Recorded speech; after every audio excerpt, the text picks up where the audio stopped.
Hello and welcome to the Queen's Couch Podcast with our amazing host, Dr. Tanika Victoria. She curates a space for women where all women are encouraged to collaborate and do not collide. Join us on the couch tonight. Hello, and welcome to this episode of the Queen's Couch.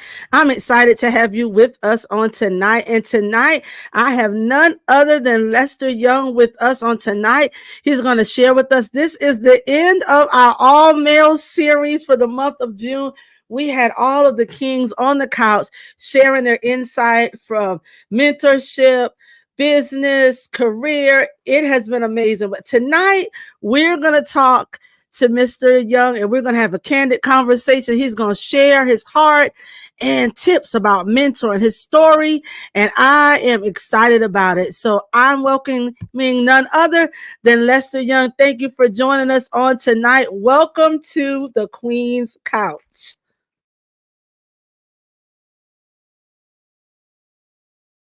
I said blessings to everyone. I am honored to be sitting on the Queen's Couch tonight and talking about a very important issue when you're talking about mental health.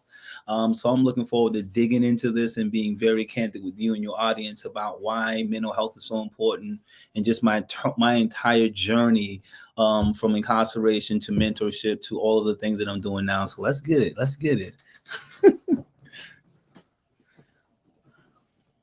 Let's get it. I'm excited about it. So let's just dive in and tell us about your story. I know a little bit about your story, but tell them your story. How did you get from incarceration to where you are right now? Because it's such an amazing story.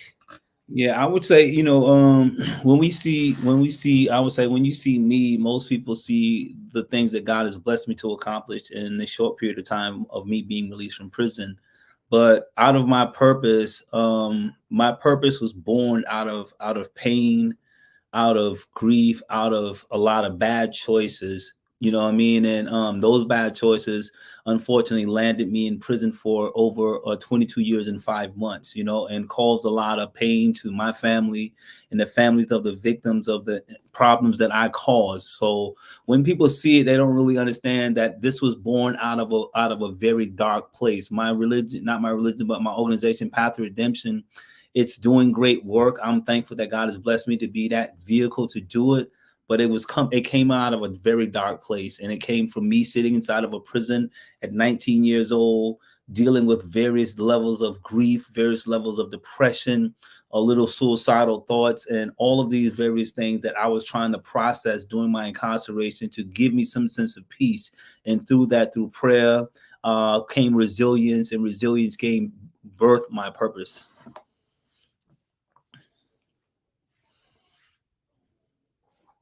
That in itself is amazing. To definitely the resilience, 22 years, most of the years of your life. What was that turning point like? You said you birthed it through pain. What was the turning point for you The in turning those point 22 years? And the turning point for me in my incarceration was me sitting in prison, feeling completely dejected, broken, sitting on a cold prison bunk and realizing, man, that 30-second decision cost me a life sentence in prison. And the only way I was able to find a sense of peace in all of the broken pieces I was experiencing, I remember on a Friday night begging God to forgive me and begging God to forgive me. I remember God hearing this voice, God saying, I have forgiven you, but you have to seek the forgiveness from those you have harmed. And I remember in that period, I started begging the people and the individuals who I harmed in my past to forgive me for my past mistakes and allow me to be able to honor their life by allowing me to live a path to redemption during my incarceration with no expectation that I will be free, because I was serving life with a 3% chance of ever being free again.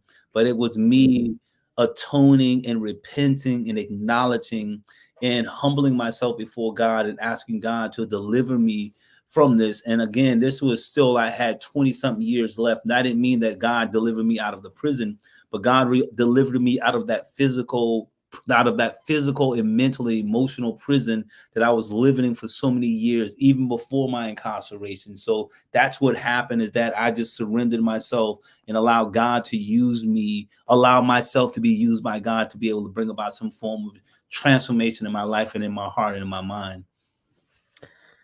So as you made this transformation, how were the people around you, your inmates that were on the yard with you, how were they affected by your transformation? Because you don't just come out, you said you talked to God, it wasn't Yeah. immediately you came out. So tell me about the lives that you transformed from them seeing this different, this different The, Lester, the, man. What happened? the difference came with the Mhm. rejection. Like, and I experience, like I tell people, you have to be comfortable when we're talking about transformation in our lives and doing what we desire to do.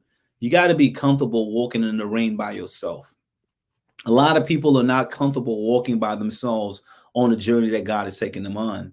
So I had to get comfortable walking in this rain by myself. And I remember walking across the prison yard going to get my GED, my high school diploma, when individuals said, man, why are you getting a high school diploma when you're going to never get out of prison? You got a life sentence. These people are not going to let you out of prison. And for me to humble myself and find the mental fortitude to push back all of the negativity and walk across that prison yard every day to go get a GED. And from getting a GED to now walking across the yard with books in my hands, now I became a very avid reader. Well, I wanted to know everything. I wanted to educate myself, and people saw that and they laughed at it. They said, "Oh man, that time is getting to you. You about to bug out," because they thought I was bugging out, but I wasn't really I wasn't bugging out. I chose to take a different path, that the path that most of my friends and homeboys wasn't traveling. I chose to travel a different path. And that appeared to be strange to them. That appeared to be weird to them. But as I said, the more and more I continue to trust God's process and I trusted myself, I got comfortable walking in the rain by myself because I knew that there was something greater in my life. And that's what happened. And in that, over a period of years, that now started where individuals started seeing I was not giving up. I was going to continue this path of walking in the rain by myself. And these same people who marked me, laughed at me, joked about me, they were the same individuals now coming to me seeking guidance because they saw that I was living a certain kind of peace that weed, drugs, alcohol, all of the chaos that was going on in the environment, I had found a level of peace in myself that I didn't, that it was nothing that could take that peace from me, and they desired that. And it really just came by me surrendering and submitting myself to God and choosing to live a different lifestyle. That's amazing. And just being consistent. I think sometimes people give up in the middle. They don't see the consistency, but when others are watching your consistency, and one of the I listen to these affirmations, and one of them always says, it says consistency makes the all-time greats, not one-hit wonders. And so sometimes it doesn't look like, hey, you're going across the yard, everybody's looking at you like, what are you doing? You're never getting out of here, but Yeah. you had the fortitude and the resilience to keep going. And Mhm. so I want to get into your coaching. So how do you approach coaching um, as you help men transition when they need support? How do you approach it? What is your approach? Because you have such resilience. How do you help them hone in on their resilience to be able to do some of the things that I they think want to for do? me, and there's several steps to that. One, I believe that before you can discover that you have this skill of resilience in you, is that you have to identify some of the things that has harmed you. My approach is that before we go into any of that, is that you have to begin this process of, one, identifying your past pain.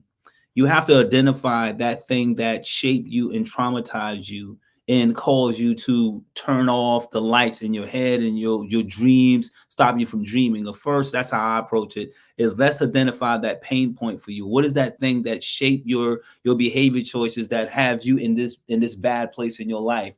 Because in order for you to have resilience, you got to be able to begin to heal from your past pain.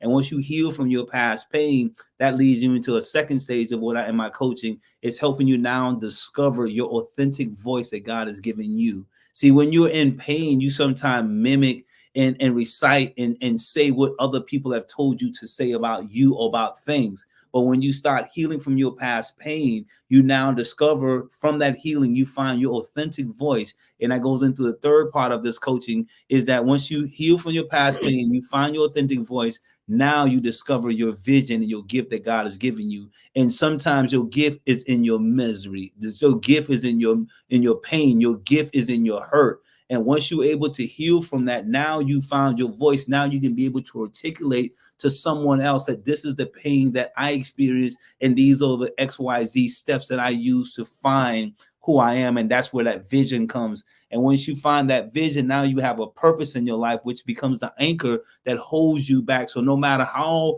difficult life may be, your purpose becomes your anchor, that it's the root beneath your feet that hold you in. No matter what it is, you're never going to abandon that purpose. And that's how I approach coaching when I'm working with men, particularly men inside of prisons, but even in the community, is that we have to begin to identify the areas that created this pain for us. A lot of men that I know that I work with, we have been traumatized from all forms of abandonment, molestation, sexual abuse from men or even women. It's crazy when you unpack that for men. And sometimes in that pain, men lose their authentic voice. They lose the voice that God has given them. So now here you are. You have a man that is broken, a man that does not have his voice, and that man no longer operate in his greatness. He doesn't operate in his God-given gift because his pain and shame keeps him inside of a whole nother prison. So that's basically how I approach it, because and it really comes from me knowing that the man that I am today, I had to go through these various stages, and in these various stages, I was able to discover my gift, my purpose, that which allows me to be able to connect with so many other men in different forms and different walks of life, because I know what a man looks like when you're struggling with pain and you're still struggling with trauma, and no one around you identifies it. But because I've been there and I feel and I know it, I can be able to see it. Even when you're trying to dress up in the most expensive clothing, I see the pain because I was once one of those individuals. That is so amazing. And you did say some key things. One, identifying what hurt you, because sometimes we don't want to even identify what hurt us, just be from shame. Mhm. Just being told that, hey, you're a man, men don't cry, you're tough. Yeah. You hear that all your life. Just be tough. And then you bottle these feelings up. And so unpacking that can be really, really difficult for some men. And so having men like yourself to Yeah. be able to help a man do that is amazing. So let's talk a little bit about mental health. Mhm. How often do you see so many men suffering in silence from mental health issues? I see it all the time. You know what I'm saying? And we have normalized men, black men, and I'm going to speak for black men because this is the population that I predominantly work with. And I Mhm. see a lot of us as black men during our incarceration, before our incarceration, even afterwards, have learned how to function in a dysfunctional way. We have normalized this dysfunctional part of trauma. We have normalized it as part of our lifestyle, right? So now you have this painful thing. You have now learned how to live with this, just like a person who's been amputated, an arm been amputated. You learn how to live in this trauma. And even though it's painful and it's hurting you, it's stifling, it's preventing you from being who you need to be, you have learned how to operate in this dysfunctional part of your life. And what happens is that so many of us, because we don't have a safe space to be able to share this, we hide it. We hide it in womanizing, drugs, fashion. We find all kinds of different things to put the mask on so that no one ever sees it. And because you associate with this dysfunctional men who have been traumatized, who are struggling with their own mental health, we never create that safe space for. We'll find other surface conversations to take the conversation from not speaking about, that I still struggle with grief. I still struggle with depression. I still struggle with a form of, if I've been molested, and I'm using this term molestation because a lot of black men have been molested and they never talk about it. It's not Mhm. a man to man thing. They may have been molested by their mothers, Women.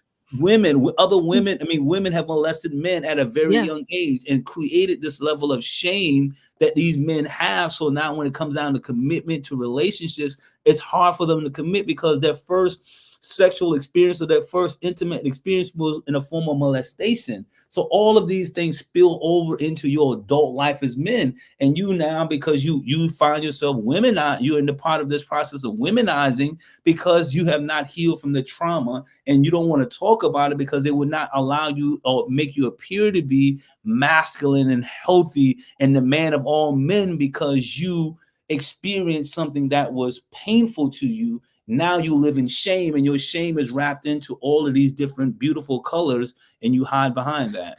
So it's a lot of men that I see that we all deal with it on a daily basis, but we just don't talk about it. You know what I'm saying? And for me, I want to always really amplify why it's so important, particularly for those who have been in prison.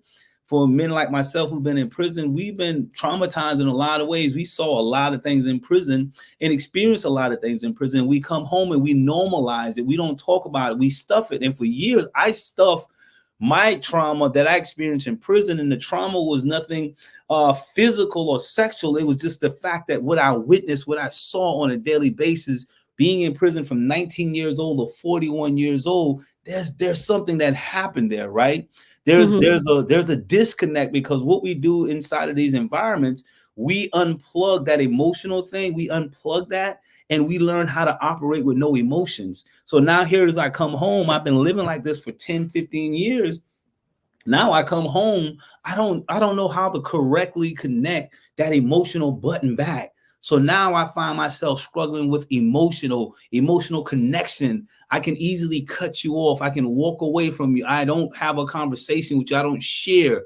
All of these things are real for what I experience and what I hear a lot of brothers who are in relationships with their significant other, their partners, is that this is the conversation that men who get out of prison are not emotionally available. They don't know how to connect in a certain way because of their disconnected themselves emotionally to survive.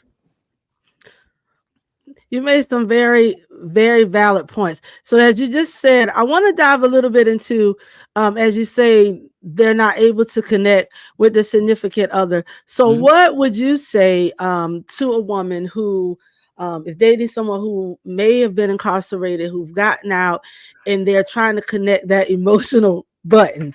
What do you say to that woman? How does she create that You safe know, space? and this is going from just being critiqued by my own situation, my own wife critiquing me. And it comes down to saying, hey, you don't know that this is not a normal. You think this is normal, it isn't.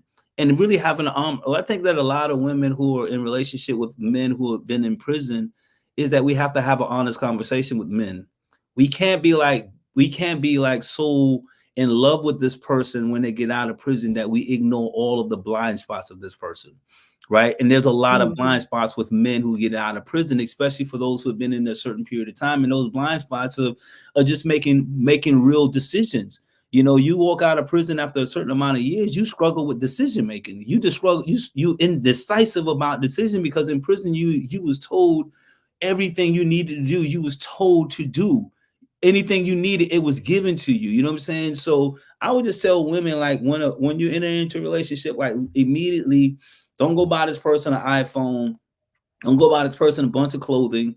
Take that money and invest in that person getting some counseling his first 30 days out, and allow that for the next 12 months to 2 years, allowing that person, even when he said he's okay, take that person to counseling and find someone he's comfortable with to sit down and begin to process, so that he can show up in your relationship in a healthy way, so he can show up in a healthy way for his children, and most importantly, he can show up in a healthy way for himself. Because when you're not healthy, when you're not emotionally healthy as a man, after prison, you don't perform at your highest level of expertise and excellence. You don't elevate at that level. And the reason why, because you have so much pain that allows you not to trust people. It allows you not to know how to connect with people emotionally. It prevents you from even just exploring all of the other possibility. You live in a box because for so long you've been living in a box. And I think a lot of men, we got to heal so that we can operate at our highest level of expertise and excellence. But that only comes through healing from past pain. That's so true. And even healing helps you be your best self. And even as women, when we are wrought with wounds and healing, we're not operating our highest level of feminine. We're not being that real helper. We're kind of being enablers, or we're trying to control the narrative of what we have instead of just being who we are. And so that's the same you can say for men as well. When I think about everything that you said, it's been so much. There's been so much to even think about and unpack. As Mhm. we talked about coaching, as we talked about men with mental health. Um, Tell me more about your mentorship program and the impact you've made over these years, and how important that reach is for you. Yeah, for me, as I mentioned to you, like being able to heal and go back to my life when I was 16 years old, when I experienced my first loss, and that's the death of my mother at 16 years old. And knowing that the night before my mother passed away, we had an argument over something as simple as washing the dishes. The next morning I woke up, my mother was gone. My mother was dead. You know what I'm saying? She transitioned and I didn't see I don't, and that's almost like 35, 40, about 35 years now since that happened when I was 16.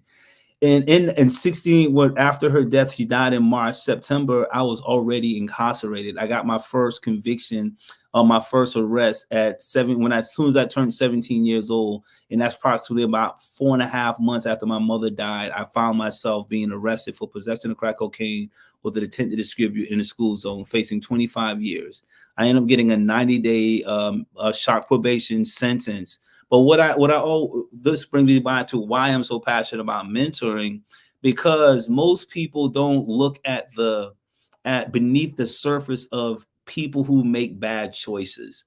Like we only look at the tip of the iceberg. We see the tip, we punish them, we sentence them to prison, we speak bad about them, but never go there. So for those entire 90 days that I served inside of this military boot camp, no one never asked me what happened, what caused me to make this bad choice. It was about discipline, discipline, discipline, discipline, discipline, discipline. You broke the law, this is what you have to do. And I sat in there for 90 days still grieving over the death of my mother and never had that conversation. And then after me completing that 90-day sentence, 18 months later, I found myself being arrested and now sentenced to life in prison. So when I look at that, I look at my and I go into these juvenile facilities, I go into the community, I see me at 16 years old, where someone experienced a hurt and did not have the tools to be able to process the hurt, the pain. And because of that, it turned into anger, and poor choices now led them to killing someone, harming someone, and 30 seconds decision caused them to spend the rest of their life in prison. So that's the thing that really just moved me to use my experience, because going back again to what I say, heal from my past pain. I was blessed to be able to identify that pain point, which was at 16 years old, that led to all my poor choices. So when I go in and mentor young people today, I help them. I see young Lester Young talking to this 14-year-old kid who's about to turn it, throw his entire life away in 30 seconds because he's hurting. How do I help him hurt? How do I help him heal from his pain so that he doesn't throw his life away for in 30 seconds? And that's really just building a relationship of trust. And when you mention the word consistency, mentorship with young people requires consistency.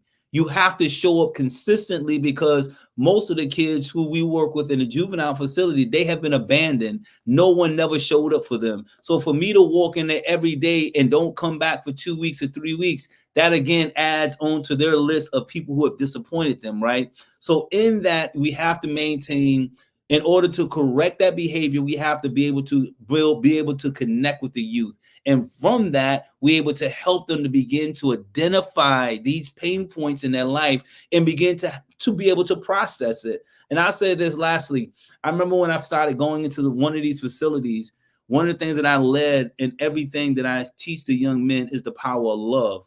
Like helping young Black men know that it's okay to another Black man to say, yo, bro, I love you. And there's nothing weak about using that word, say I love you. And I Mhm. remember telling these young men that I was working with when I first started working with them, when I would leave to go for the next, I said, I love you.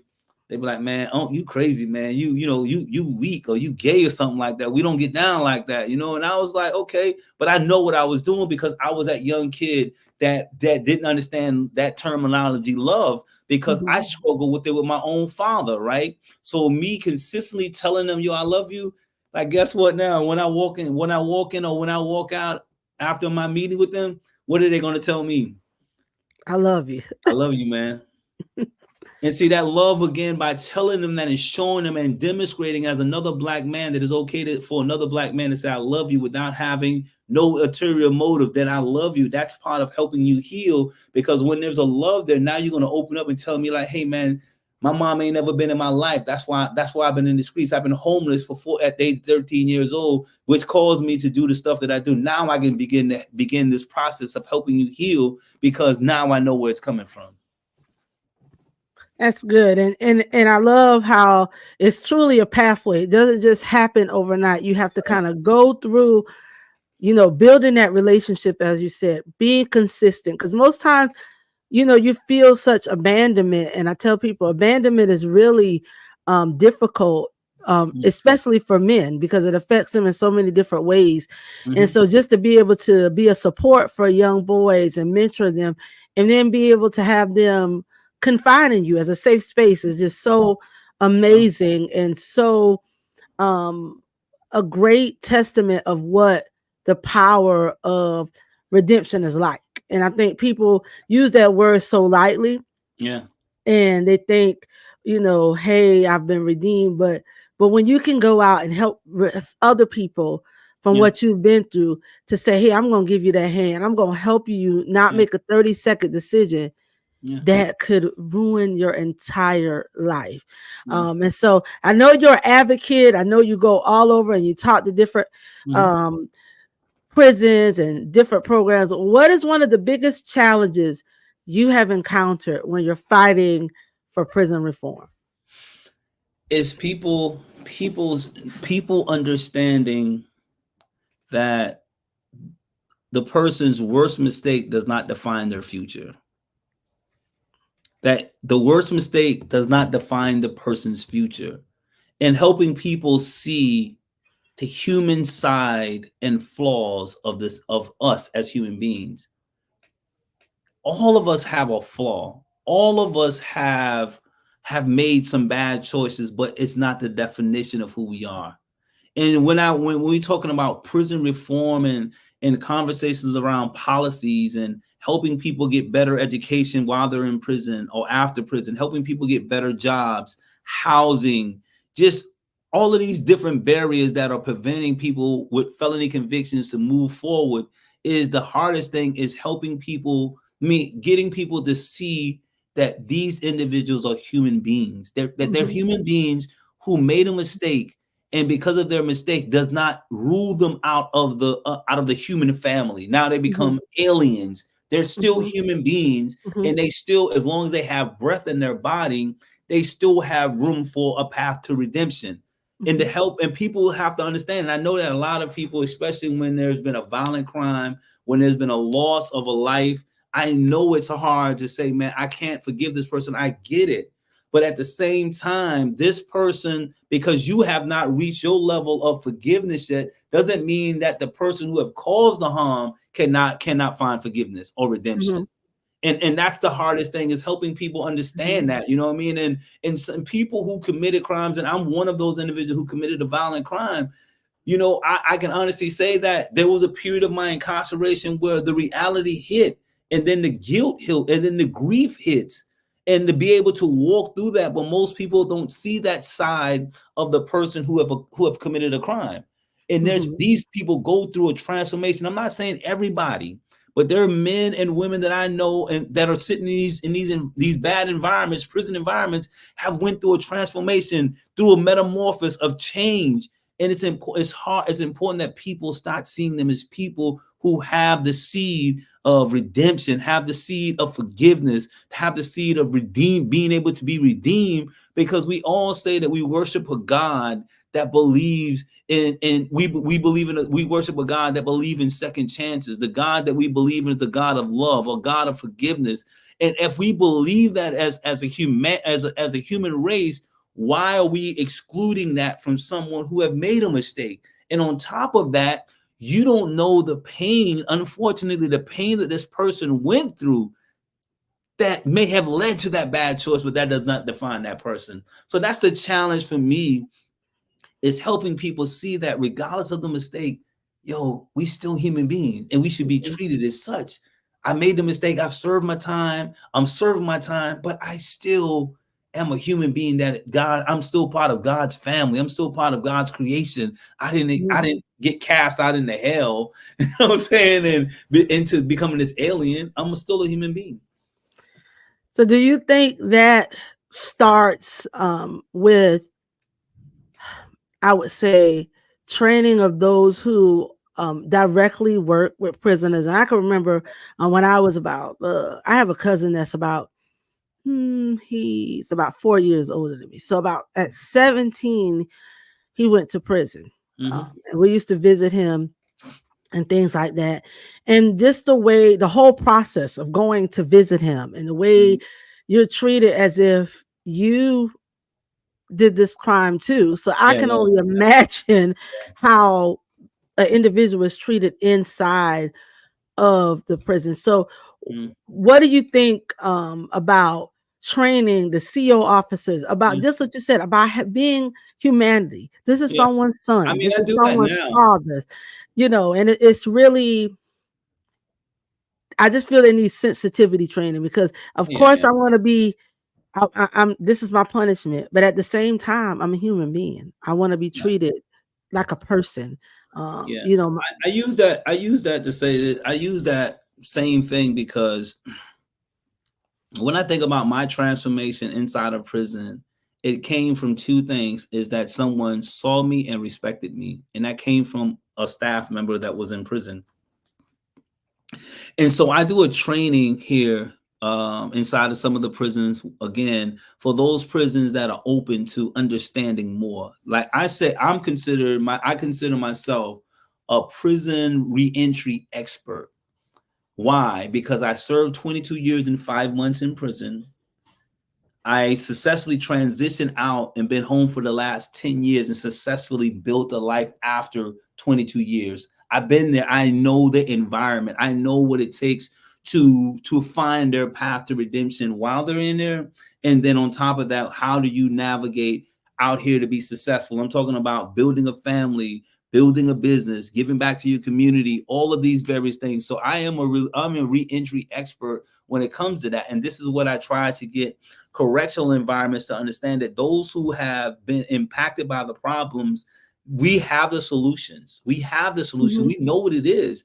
But mhm, unfortunately, some of the prisons, because of their mindset, is about punitive punishment and not mhm, rehabilitation. So it's mhm, hard to shift that.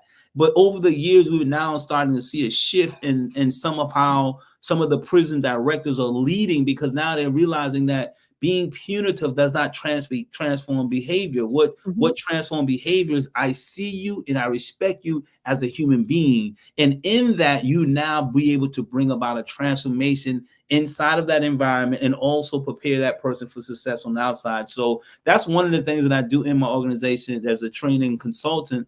I do train on these particular things. How do we create a more holistic approach to those who are currently inside of a prison? And you're right. When family members come see people that are in prison, they should never feel like they're in prison, like they committed a crime. mhm, Part of rehabilitation for those in prison is having a close family connection. When you have a strong family connection, when the families come to support you during your incarceration, it reduces the violence in the prison, but it also gives a person something to strive for after incarceration. But for over the years, many prisons officials have put that barrier where they make you feel like you've been in prison, make the individual who in prison. So it's a lot of training that has to be done. And this again, where I believe by me healing from my past pain, my level of expertise from being in that environment those many years, and being able to do the things at the level in which I was able to do it in prison and after prison, it gives me a different lens that I can be able to assist prison reform, prison directors to create a more holistic environment that would bring about transformation in the lives of the men and the women, but also helping the community heal from that pain that has been caused by a person that's incarcerated. This is so good. I'm really passionate about children who have had their parents incarcerated. And Mm-hmm. it's kind of it's difficult sometimes for them. It's a lot for them. And so how have you been able to help a father or even a mother Mm-hmm. bridge themselves back into the life of their children? Because at the end of the day, a child loves their parents Oh yeah. regardless, but just sometimes the guilt or the shame they feel, because as you said, the world is not as Mm-hmm. caring. We say we love God, and Mm-hmm. we say we're the eyes and the ears and the feet of Jesus, but we're very punitive. We Mm-hmm. feel we condemn people for things. And I love the fact that you say what a person does does not define who they are. So tell us about bridging those children back Yeah. with their parents, because I've seen it so many times working in childcare centers, in Yeah. school. I'm an educator, but just being able to the effect that it has on a young boy or a young girl being without their Yeah, father.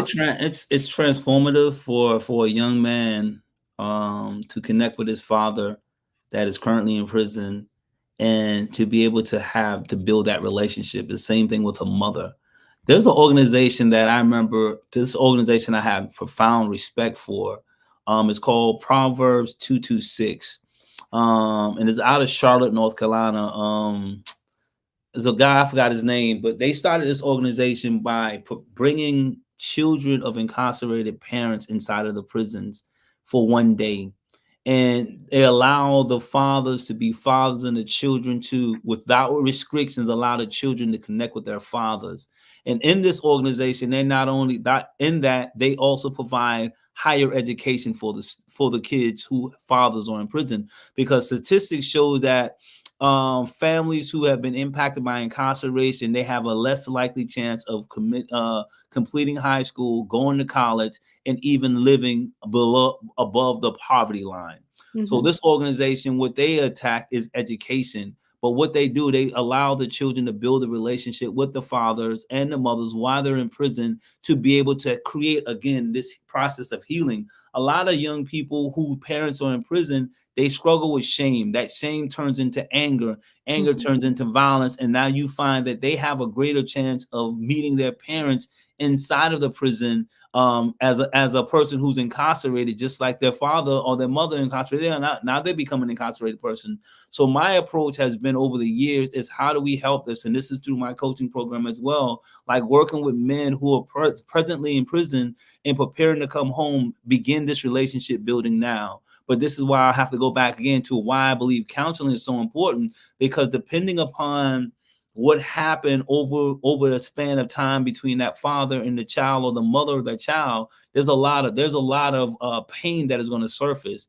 And it's going to be Mhm. important that a father or mother who's been incarcerated, reconnecting with the children, be able to be in a safe space when these particular pain things surface up. Because a child may celebrate you today, but it does not remove the hurt and the neglect and how they felt. And this is why, Mhm. again, that holistically, the children and the parent need to begin to go through a counseling process to help them heal, as far as becoming more effective communicators, communicating what the pain was. The father needs to hear it, the children needs to hear it, the mother needs to hear it, so that again, that you can stop beginning to peel back the pain and allow the healing to take place. So again, that you can activate your spiritual being, your mental being, to activate it so you can operate in your level of excellence. And I think that this will begin to help heal families and be able to create that more holistic approach to our community as well. But there's a lot of hurt children out there in the community, because of the father have been away for so long of incarceration. The mother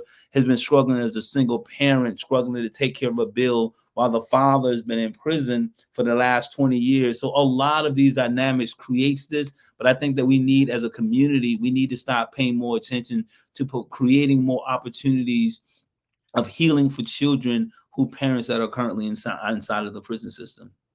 Yes, I definitely agree with you. I remember working at this child care center, and they had these two brothers, and they were always fighting.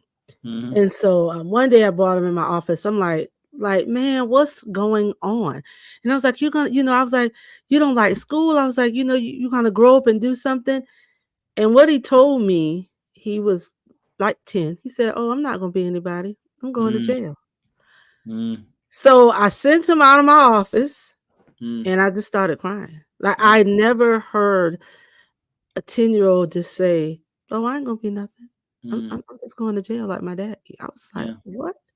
that's heavy. That's I heavy. was like, That's I heavy. had to like pull it together. Like I was like, okay. Like I couldn't even talk to him anymore. I just was like, Now, and it's so many of him walking around. Like right now, he hasn't gone to jail. He's 16 right now, but it's a struggle. It was a struggle for his mom. She had him in counseling. I mean, but it was a lot to unpack. yeah, Just with him, with his father.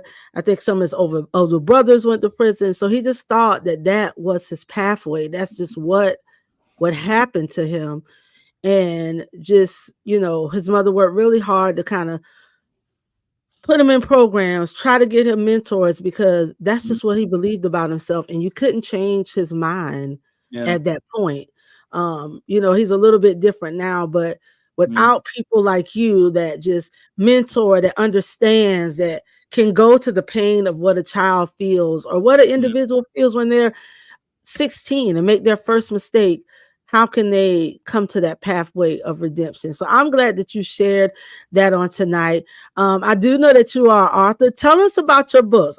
Tell us about your books and what I heard about one of your books. I think I saw you speaking at a conference out that you were talking. I think it was your first book. You were just talking about it was your first book. So share a little bit about your books and yeah. what inspired you to write these books. I wanna touch this before I speak about the books. I was when you mentioned about that 10-year-old kid that says that he won't be anything. I go inside of juvenile facilities, and I saw is this young kid in there about 12 years old. He's 12 years old. He's a little short kid, small. And when I walked into the unit one day, he walked up to me, and I'm talking about he's about the same height as my daughter. My daughter's 8 years old, but they almost about to he may be a little inch, couple inches higher than her. And I was like, I looked at this young kid and I was like, man, what are you doing here? He's 12 years old. And he was trying to prove to me that he was tough because he shot somebody. And I was like, bro, are you 12 years old? Like, and then he's like, I don't care if that effing so and so person died. I was like, bro, that's where's this coming from? You know what I'm saying? And because when you peel back, his father was in prison for a violent crime. All of his uncles in prison for a violent crime. His mother was basically just because of being, I guess, being a single mother, she struggled with taking care of him that she just like calls him, left him to the streets basically. So this kid's at 12 years old, raising himself in the streets, got affiliated with a gang culture. And this is the thing that I always say about gang culture. We find a lot of young people are gravitating to gangs because they're searching for a family structure. They're searching for love. And in that's all a lot of these kids connect to. And when they connect to these gang cultures, it now causes them to take on some violent behavior to prove their loyalty, and they'll do anything for the love of their brothers because their mothers and fathers never showed them what love is. So it's crazy how we see young people would what they call spin and be on demon time for their brothers. And the reason why is because they never had love in the way that some individuals show them love. So now, because of that love, and we can never underestimate the power of love. When you yearn and repine for love, and somebody shows it to you, it blinds you and it creates a level Mhm. of loyalty for something that you would die for it. So when we look at a lot of the violence in the community, we see a lot of young people incarcerated today, and we said the gang is a problem. No, gang is not the problem. Is the lack of family structure, the lack of love in our communities has caused these young people to gravitate to gangs. And then these gangs, I call it some demonic forces happen that cause these young people to just do some real crazy stuff. And it's all out of the love and showing you that I love you because my mother and father abandoned me. I appreciate that you love me and you accepted me in this family. I would do Mm-hmm. anything to support this love. And I just needed to get that out there because I think that people, when we see a lot of this gun violence and young people being incarcerated, we got to understand that a lot of them are we need to, like I said, holistic approach. We need to create more love in our communities so that young people can see that love is in different forms and different shapes. I don't have to join a gang and want to be a part of a brotherhood, but this brotherhood now causes me to rob, steal, and kill to show my loyalty to something. And some kids, this kid's 12 years old, his life for the rest of his life may be inside of a prison because he didn't get love from his mother or his father or the community. He felt like he needed to prove something to someone, so he ended up shooting someone, and now he may be in prison for the rest of his life. And what I mean the rest of his life, because when you go inside those systems at 12 years old, you get exposed to a different level of criminality and abuse and different things of that nature. You never know how to operate outside of that. So now you're stuck in a system back and forth. So I'll close with my books. I wrote like 3 books. One of them, the first book that I wrote is called The 5 Stages of Incarceration. This was my first book, and it's really about helping individuals move in these various stages of incarceration to find redemption. And going back again to what I shared with you, how do you find your purpose? I hear a lot of people ask the question, how do I find my purpose? I said, you find your purpose by how you was able to overcome the very thing that was intended to destroy you. You overcame it. And how you, because you overcame it, what are the 5 things that you did that help you to overcome it? Now it becomes your purpose, and now you turn your purpose into a message. Your message now turns into a book. The book turns into a keynote address. The book turns into a workbook. This book turns into everything. This one book can turn into multiple things because you was able to heal from your past pain, find your authentic voice, find your purpose, and now you communicate. So this is my book about the things that I did to overcome prison, life in prison at 19 years old. 5 things that I did with that. That's my first book. My second book, called The 5 Stages of Growth, How I Transform My Life While Serving Life.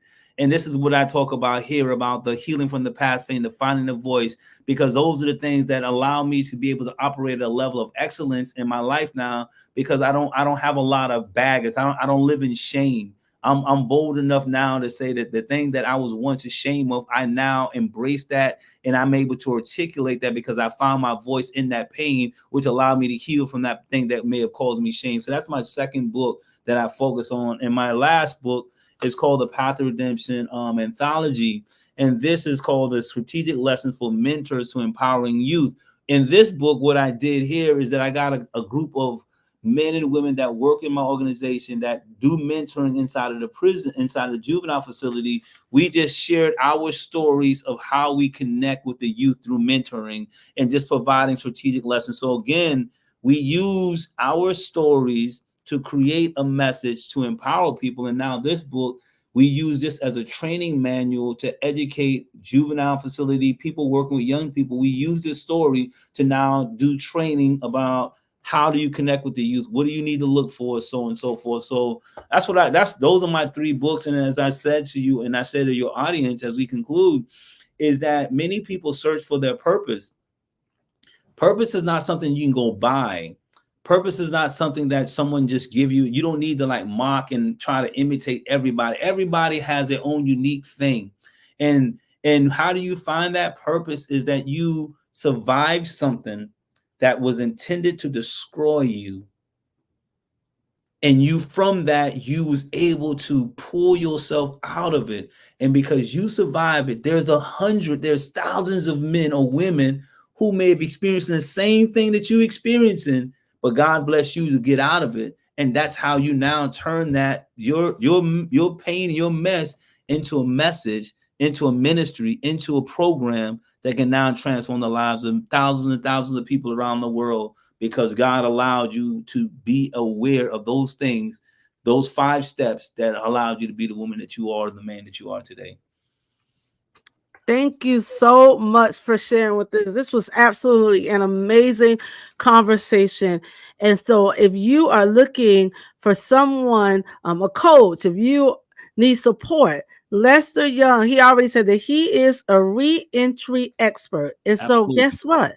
If you have a son, a husband, a brother that Yeah. is about to get out of prison, you need to connect with this man. He has his website, pathwaytoredemption.org. Listen, you Mhm. can go on and get the support that you need. I am a big advocate of mentorship because I know what mentorship has done for my life. And growing up, people, they never know your story. And so, Mhm. because I had mentors and people in my life, yes, I made some decisions that I shouldn't have, but I didn't make decisions as others could have. Mhm. When you lose your mom, I lost my mom at 12 years Mhm. old. And so it's not likely Mhm. that I have the life I'm having. You're supposed to be a different type of woman, angry, going down the path of promiscuity. But Mhm. because I have people in my life that cared like you care, Lester, Mhm. I wasn't I kind of avoided those things. But at the same time, I still feel a connection with those girls that are lost and they don't know what to do. They weren't mothered. And not being mothered is Mhm. one thing that is Mhm. plaguing so many of our girls. And so I'm glad to have you to share about your story, just to share how you have just set a path and a chart for redemption. And Mhm. one of the things that I love that you said on this show tonight, that what you have done does not define who you are. So if you made a mistake, get rid of the shame, get rid of the guilt. And if someone has done something to you or your family, realize that they're a person too, and Mhm. that you may not have seen their remorse. You Mhm. may not have seen the turmoil that they've experienced because of what they've done. But I'm thanking you so much, Lester, for giving us an insight Mhm. into your story, into how you redeemed yourself and are now going back and grabbing others and telling them, hey, 30 seconds can change your life. But Yes, sir. listen, I'm here to help you. 30 seconds. And so thank you so much for being a guest on tonight. And definitely reach out to Lester Young. You see his website here, Pathway to Redemption, get his books. And Mhm. so thank you so much for being on the couch. And if you have any Appreciate you. last words, I we're would going say, I to would just say thank you for this opportunity, and thank you for allowing me to share some of my experiences on your platform. And I think, like I said, I think the most important thing that I want people to take away from this is that people do change, but also for those who have been hurt by something painful, don't allow that pain to define your future. Learn the power of forgiving and to move on. Because there's a saying that a person who has hurt you and you have not forgiven them is like you drinking the poison expecting them to die, but you dying in the inside. When you don't forgive, forgiveness sometimes causes you to die of a slow death. So I would encourage those who have been hurt and whoever learn the power of forgiving yourself, seeking God's forgiveness, and of forgiving others and letting people go so that you can become the best version that God has created you in, so that you can operate in your excellency and use your pain to now empower other people. So that would be my parting words is allow yourself to live in your excellence by learning the power of forgiveness. Thank you so much. You have been on the Queen's Couch, where we have had an episode with Lester Young. Thank you so much. Tune in. We will be taking a break because Thursday is the 4th of July, but we will be back the following Thursday with an amazing conversation. So thank you so much. This is the Queen's Couch, where we collaborate and do not collide. You have a great night, and thank you for joining us on the couch tonight.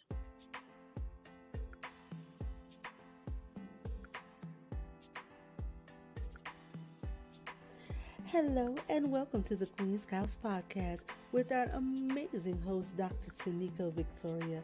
She curates a space for women where all women are encouraged to collaborate and do not collide. Join us on the couch tonight.